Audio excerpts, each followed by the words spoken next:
Direct selling में ही सारे आरोप क्यों लगाए जाते हैं, ऐसा शुभांकर मिश्रा का प्रश्न है सर से। फिर सारे सवाल आप पर ही क्यों आए? ई कॉमर्स वाले पे आरोप नहीं लगते, वेबसाइट वाले पे नहीं आ रहे, या बाकी जो दुकानों बेचने पे आरोप नहीं आ रहे? तो मैं आपको बता दूं, डायरेक्ट सेलिंग एक अलग कॉन्सेप्ट है और एमएलएम एक अलग कॉन्सेप्ट है। इनको मिक्स नहीं किया जा सकता है। आपने देखा होगा गाइडलाइन में, जब गाइडलाइन बनी थी तो उस समय गवर्नमेंट ने क्लियर बताया था कि डायरेक्ट सेलिंग क्या है और एमएलएम क्या है। उस समय भी बहुत सारे लोग कंफ्यूज थे, समझ ही नहीं पा रहे थे कि एक अच्छी डायरेक्ट सेलिंग कंपनी किस तरीके से काम करती है और एक एमएलएम फ्रॉड का मॉडल वो कैसे काम करता है, वो फ्रॉड कैसे होता है, वो सारी चीजें गाइडलाइन में बताई गई हैं। यदि आप सही तरीके से उसको समझ लेते और सही तरीके से परख लेते तो आज ये नौबत नहीं आती कि हमें पहचानने में कि डायरेक्ट सेलिंग क्या है और एमएलएम क्या है, इसमें आरोप क्यों लगाया जा रहा है। तो एक चीज और समझने की जरूरत है कि जो संजीव सर ने बोला कि देखो भाई, बाहर जो जितने सारे प्रमोटर होते हैं वहां लिमिटेड प्रमोटर होते हैं, लिमिटेड कुछ ही मात्रा में होते हैं, लेकिन यहां पर हर व्यक्ति जो भी डायरेक्ट सेलिंग में जुड़ता है वो कहीं ना कहीं प्रमोट करने का कोशिश करता है। अब किसी व्यक्ति को कम आता है, किसी व्यक्ति को ज्यादा आता है, किसी ने बहुत ही दमदार मोटिवेशनल वाला सेमिनार अटेंड कर लिया, किसी ने बहुत ही शांत तरीके से एक टेक्निक पकड़ा और थोड़ी थोड़ी जानकारी लेके उसने प्रयास किया।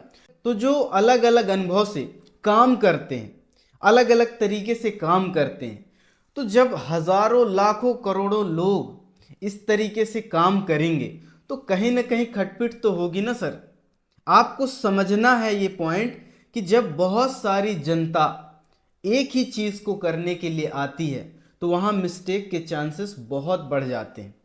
आप एक अपने छोटे परिवार से हिसाब लगा लीजिए कि आपके परिवार में यदि 8 से 10 लोग हैं तो कहीं ना कहीं सास की बहू से नहीं बनती, पिता की बेटे से नहीं बनती, कहीं ना कहीं दादा से बहू की नहीं पड़ती। बहुत सारे लोग जो होते हैं कहते हैं ना कि जब बहुत सारे बर्तन होंगे तो आवाज तो आएगी। तो ऐसी बहुत सारी चीजें हो जाती, मिस्टेक हो जाती।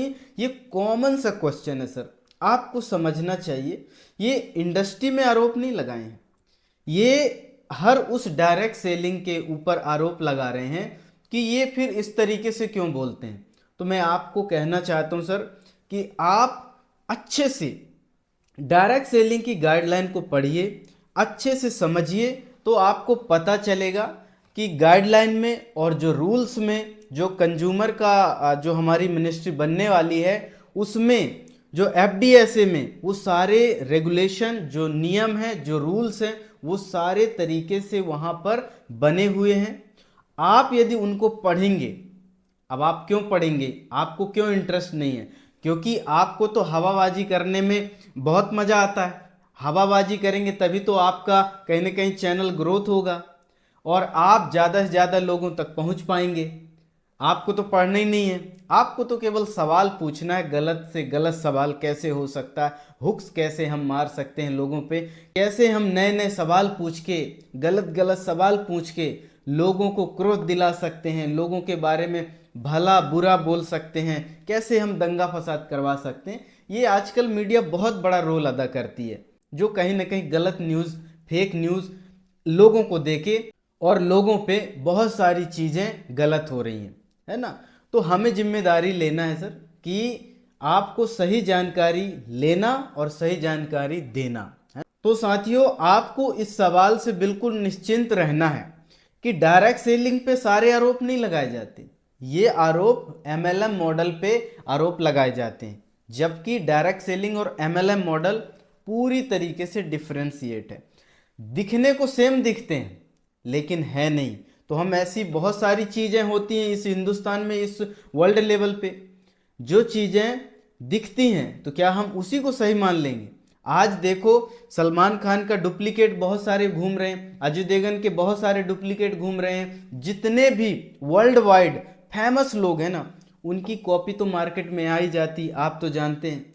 तो हर एक धंधे का भी कहीं ना कहीं डुप्लीकेशन होता है और कहीं ना कहीं लोग प्रयास करते हैं कि कैसे हम इनसे दो पैसे कमा सकें, तो गलत करने वाले भी बीच में घुस जाते हैं, है ना। तो आपको टेंशन लेने की जरूरत नहीं है, आप तो अपने काम में फोकस करो, इनको तो बोलने ही दो। तो साथियों, मुझे ऐसा लगता है कि आपने इस सवाल को सही से समझा होगा और सही से अपने माइंड में इसको बैठा लिया होगा। तो आज के लिए इतना ही, मिलते हैं अगले सेशन में। आपका बहुत बहुत धन्यवाद। Thank you so much.